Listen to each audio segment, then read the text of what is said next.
Don't touch that radio. You're tuned into the Freelancer Frequency, the officially unofficial podcast of Anthem, broadcasting recorded basically every Monday at 2:30, but we're not perfect, so things can change. I'm your host, Andrew. And I'm Logan. I didn't realize we were starting. We are starting. I was on my phone. Do you want me to?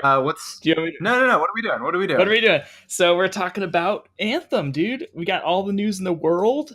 So that's what's the news is we have all the news in the world from EA Play and E3.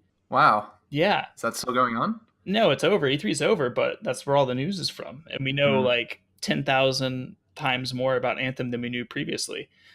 So basically this episode is going to be whatever the hell I wanted to talk about, whatever the hell you wanted to talk about first. And then, of course, we'll get into other stuff in future episodes. First off, I want to discuss that we suck at getting content out, and we skipped a whole week of Freelancer Frequency and only got 2 videos out so far. So we suck. Yeah. But we'll make it up. We got Freelancer Frequency coming out a little late this week, but it'll be out. And then we got several other videos in the pipeline that hopefully we'll get out as soon as we can. But we have jobs and stuff like that, so stuff's difficult. Something like that. Next up, the very first thing that I was excited for whenever they were showing the Anthem gameplay is the Freelancers immediately got destroyed. Like, the very first thing was a Freelancer getting kicked across the ground, and I was like, that's exactly what you wanted. That was the exact thing. It was kind of what I wanted. When we got to the actual gameplay, we didn't see much of that, so I was bummed. So you wanted it to be like that little scene where the guy's stepping on the ranger and the interceptor has to save him. Exactly, yeah. Because like the cinematic trailer, we also got a lot of that. But I don't know. I actually feel after marinating on all the stuff we've seen, it kind of left a bad taste in my mouth. I feel like we just got more of the same gameplay trailer, just with some more bells and whistles. Interesting.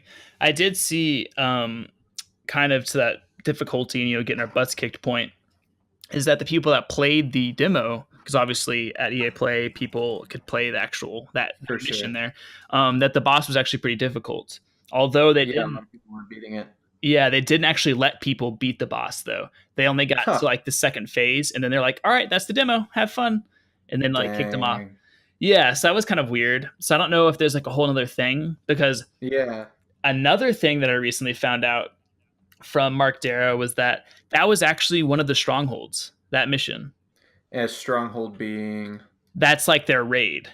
So yeah, so when I hearing that though, I was like, hopefully strongholds are more like strikes then, because I thought that looked like a strike, like a Destiny style strike to me. For sure. Not a raid. Yeah, because after that, I mean, maybe that's just the beginning.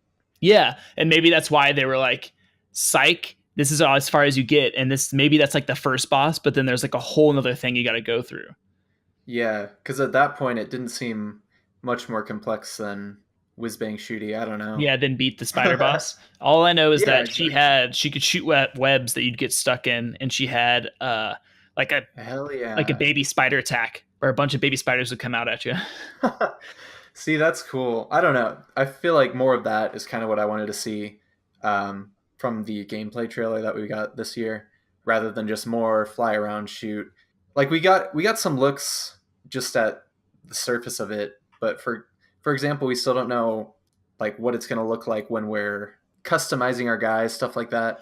Well, I think obviously I did the breakdown of the trailer, so I dove a little deeper than you did into it, and I think we learned a lot about it. So obviously you can customize all of your abilities besides your supers, which Mark Jarrett confirmed supers are static.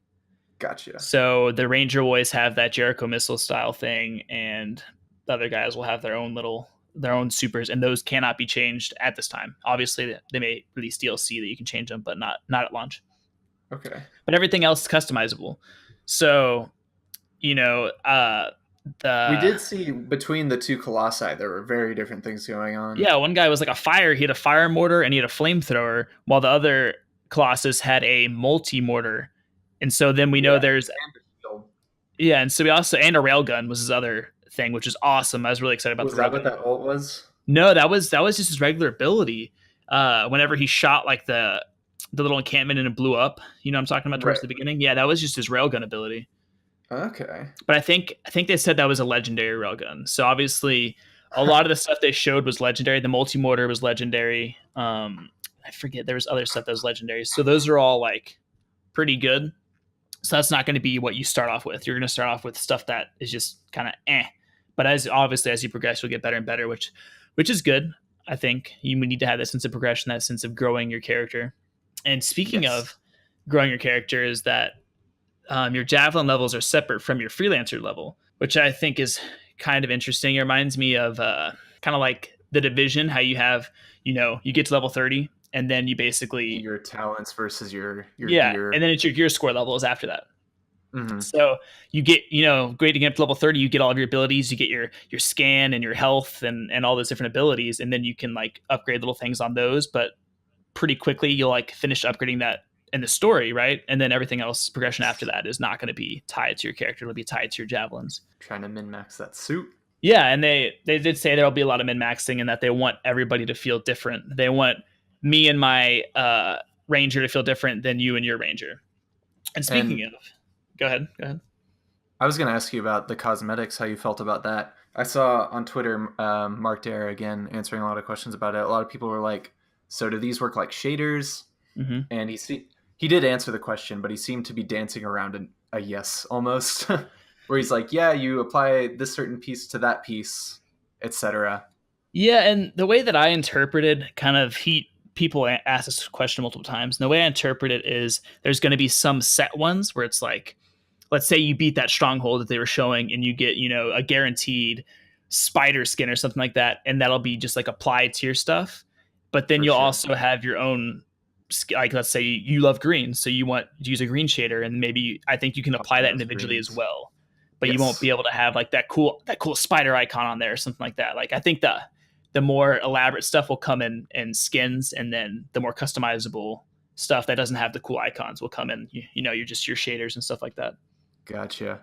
And then they also at E3 had mentioned that you would get geometric cosmetic customizations as well. Kind of wish we had seen that. Yeah, I saw in an interview he did, he also talked about that a little more. This is again, I don't know, this one was John Warner talking about that basically you'll get different styles of shoulder pads or different styles of helmets and stuff like that. So it'll actually change the way you look. It won't just be, changing the color. Slap a coat of paint on it. Yeah. It'll actually change the way you look, and so everyone will look a little different, at least hopefully a little different. But John Warner specifically said we want nobody to look the same. We want everyone to have their own unique feel and style, and they don't want to be like, oh hey, there's that guy wearing that. I'm wearing the same thing. Like they don't want that to happen ever. Okay, that's good. But yeah, I had not seen that. So that was a recent thing. But just because they don't want that to happen doesn't mean it won't. That's true. Mm-hmm. So it's a good premise. Hopefully they deliver and have a bunch of different options. But I feel like we're getting ahead of ourselves, and I think it's my fault. We haven't talked about, they revealed all of the different javelins. So we have our Ranger, our Colossus, our Storm, which was the Techno Mage that everybody called it, and then we have the Interceptor, which they're very tight-lipped about. And everyone's been calling it that green boy. That's what you called it. But no, the Interceptor is very tight-lipped, and they didn't let anybody play it. And I know a couple people actually started playing on the Storm, even though they weren't really supposed to, or they said they weren't. But there are multiple accounts people been like, yeah, so I hopped on the Storm, and then the devs are like, oh no, you're not supposed to be playing that. But multiple people said that, so I feel like maybe it was like we'll give them a taste, but then we'll be like, oh no, you're not supposed to have that. Because I feel like that's strange that multiple people would say the exact same thing like that, like they were allowed to play it for a second, and then they realized a mistake and then took it away from them. I feel like that was just kind of a strange story. That's a mean thing that the devs did. And now I'm going to ask you, which javelin do you want to play? And I think I know your answer. So the Interceptor, just because we haven't seen it, does not make it. So it's going to have to be the Storm. See, I knew. I mean, you can't be a Ranger, man. That's stupid. And then Colossus just isn't for me, being the big tanky dude. That's fair. From the three that we know about, for sure, it's got to be Storm. That's fair. And Storm apparently is the DPS of the group. So that'll be interesting. Way. Yeah, so he's... my mind. I'm an Interceptor. They straight up used the term glass cannon with him, so... Wow, are you bummed that I stole that from you? It's okay. I'm either gonna go Colossus or Interceptor, I guess. Thanks. Well, the great thing about it is in between missions, you can actually switch in between your suits, so you never have to decide on just one. But we're all gonna have our main. Let's be real. You should have seen me doing my robot moves. Oh, were you like, I'm the but no, Biolab puppet. I think the Interceptor has some potential. I feel like it'll be, a high skill ceiling one.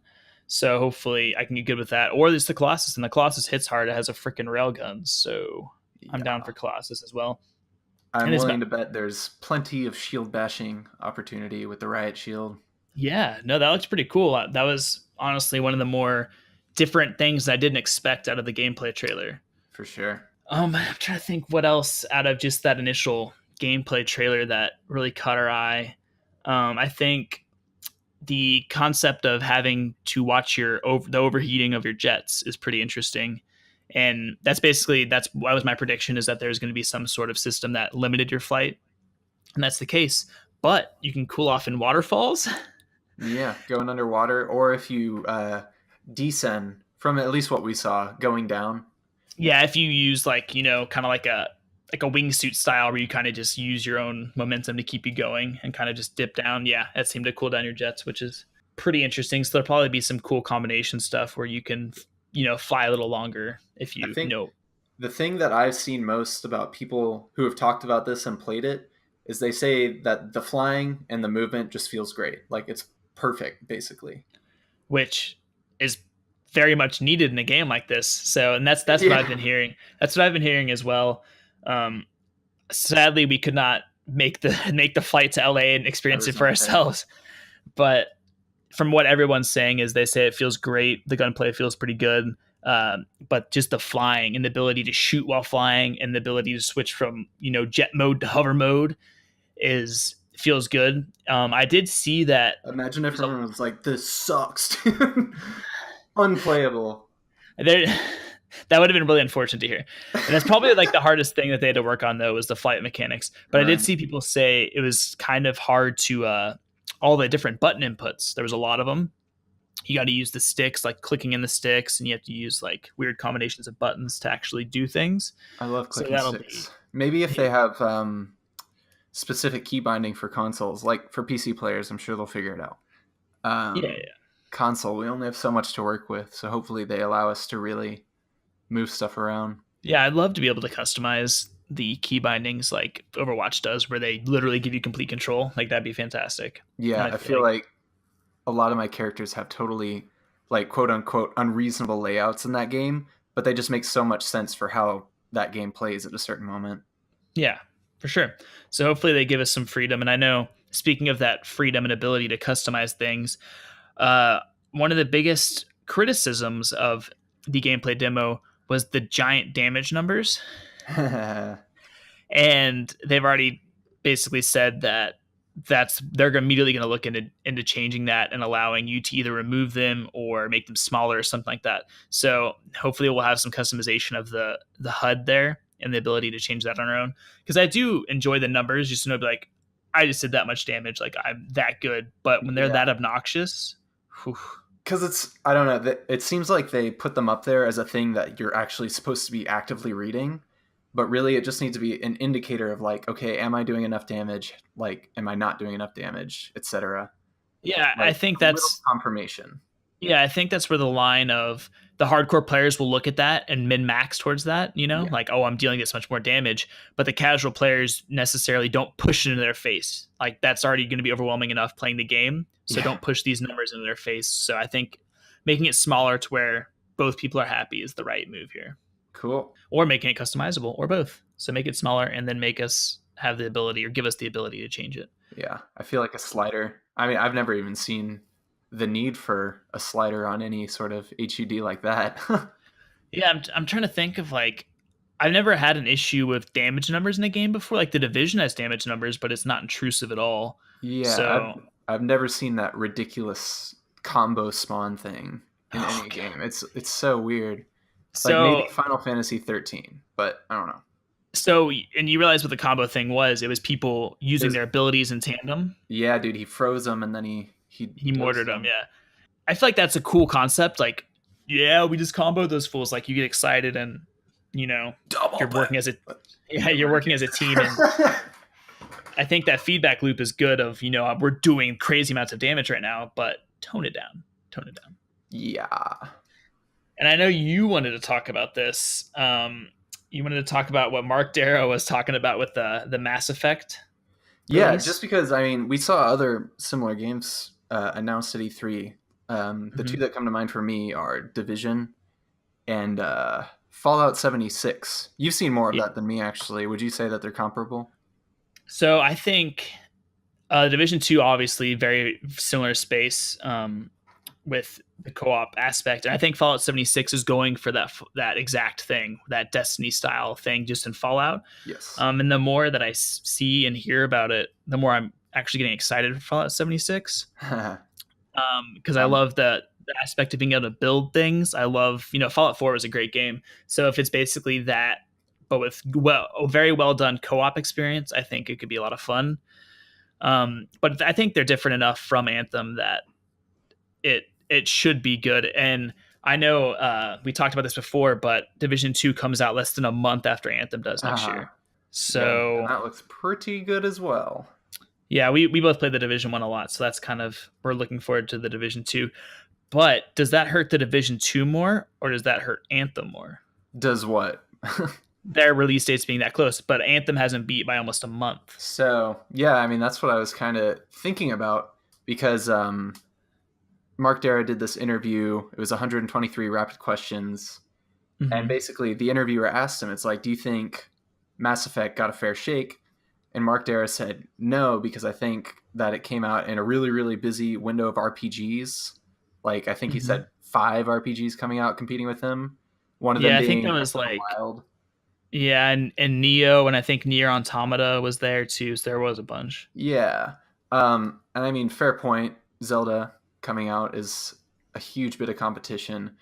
So that's definitely more intense than what Anthem might be facing. But I mean, Mm-hmm. Fallout has history and The Division has history as well.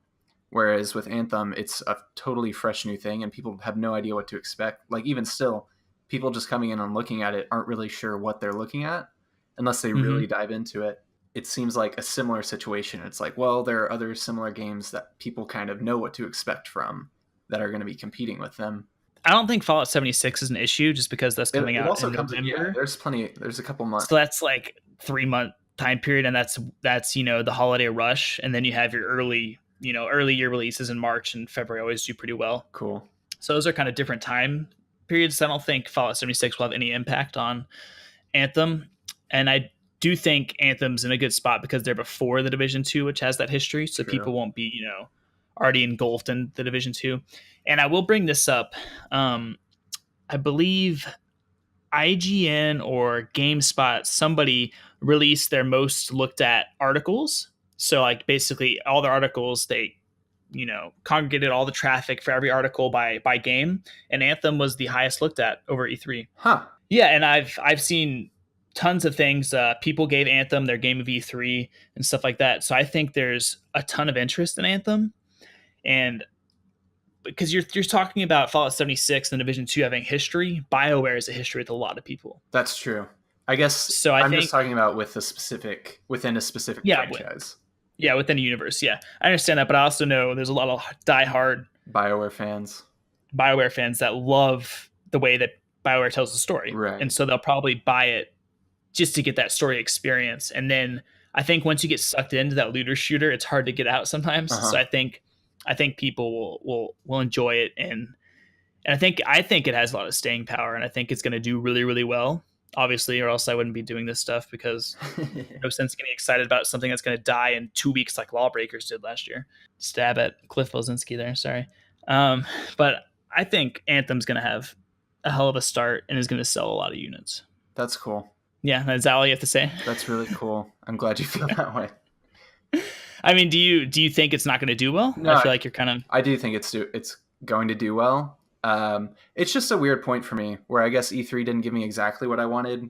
Looking back at it, like leading up to it, they were saying we're doing something totally different, like almost never been done before. But it just seems like they're trying to do stuff that they've never done before, and not exactly that's never been done before. Like the shared world aspect of it, I think they're just trying to take that to the next level rather than it's never been done before, you know? I agree with that. And I think you kind of hit the nail on the head there. It's they've never done anything like this, Mm-hmm. like this at this scale for sure.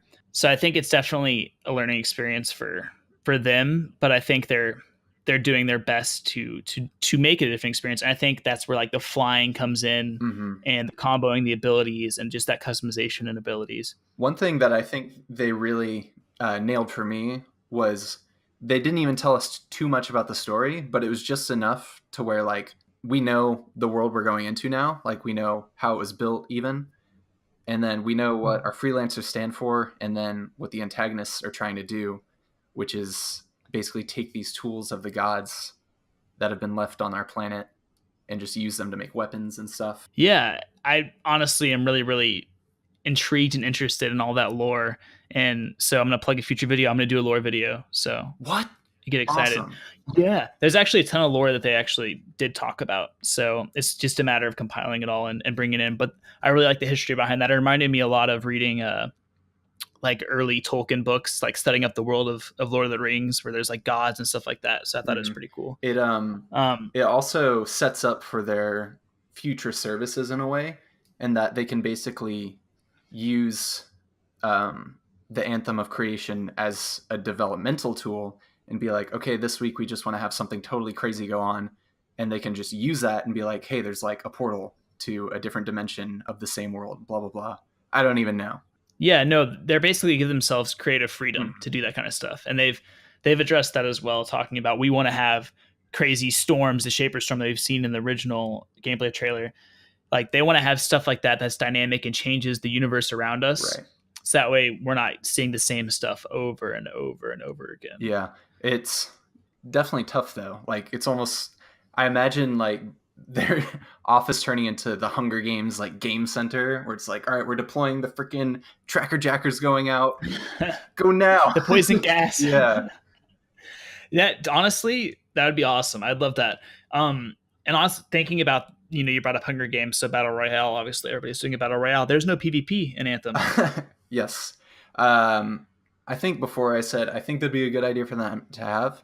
I'm going to take it back though, because this way they can balance the gear and the gameplay for the enemies that they want us to be facing instead of having... Wow, their propaganda has swayed you. That's exactly what they said. Yeah, I mean, it's just, especially with how different the javelin suits are, it just seems like a really weird thing to balance that maybe it doesn't have to be. Like we don't have Yeah, to no, I do think it would be very strange to have a PvP mode. And we brushed on this before.